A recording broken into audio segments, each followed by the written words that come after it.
So from 1950 to 1980, America's economy was mainly focused on manufacturing, factories, okay? So manufacturing as a share of GDP was 40%. It made 40% of profits, okay? And it employed 30% of the workforce. So during World War II, America had a lot of factories to produce weapons. And after World War II, these factories produced consumer goods, cars, electronics, to sell to the world.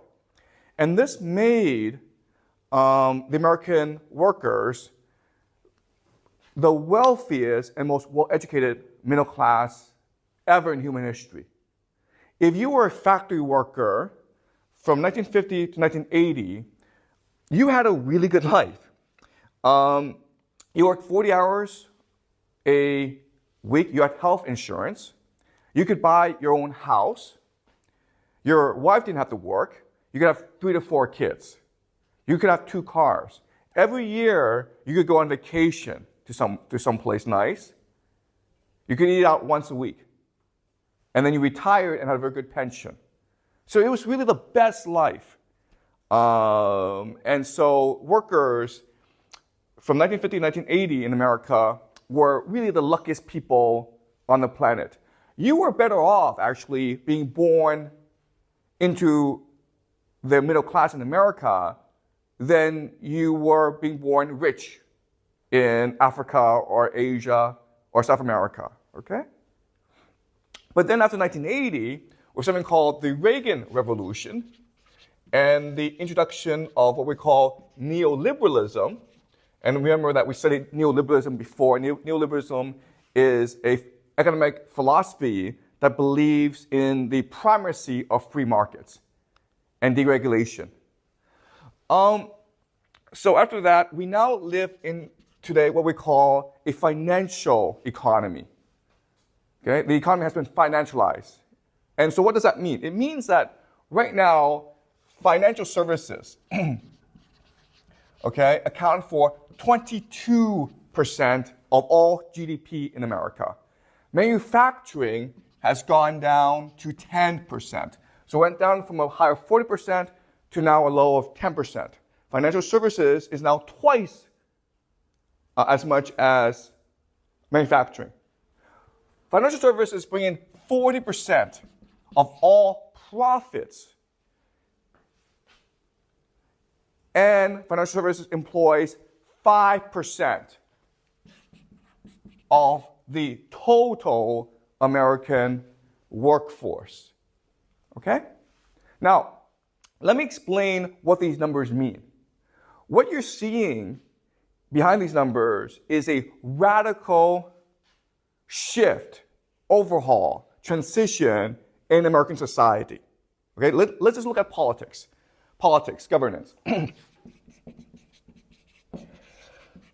From this period, 1950, 1980, American workers had a lot of political power, right? Because they were middle class, they were confident, they participated in politics for unions, okay? Today, most of this power has shifted to the financial services, which basically means Wall Street. And working for Wall Street are what we called the professional managerial elite. Okay, so these are people who live on the coast, San Francisco, New York, Washington, D.C., Boston. They went to elite schools, okay, the Ivy League, and they're multicultural. And right now, they're the most powerful political group in America. And this has led to massive political divisions within the country, okay? So it's the first major consequence. Before, it was workers who had a large say over American politics. And now it is Wall Street, the financial sector, and the coastal professional management elite. And so government shapes policies that favors this multicultural elite, financial elite, over at the expense of workers, okay? So that's the first major shift. But then you look at education.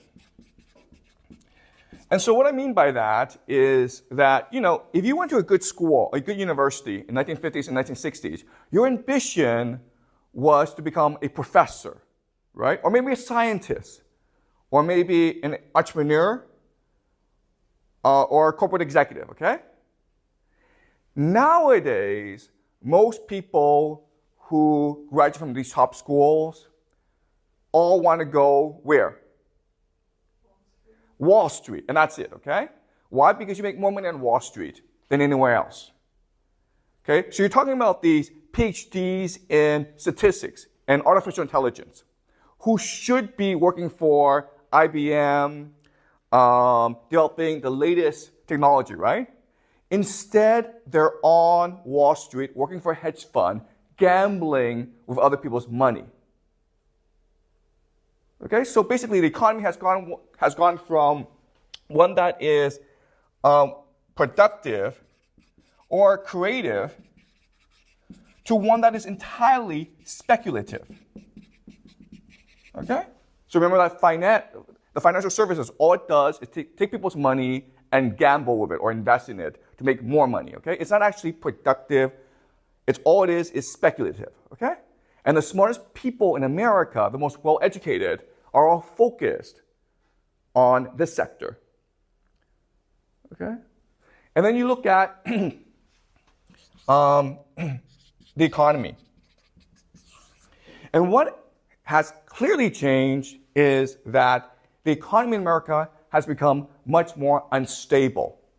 So in 2001, there was the internet crash, right? The dot-com crash. And in 2008, there was the financial crisis, right? The subprime crash.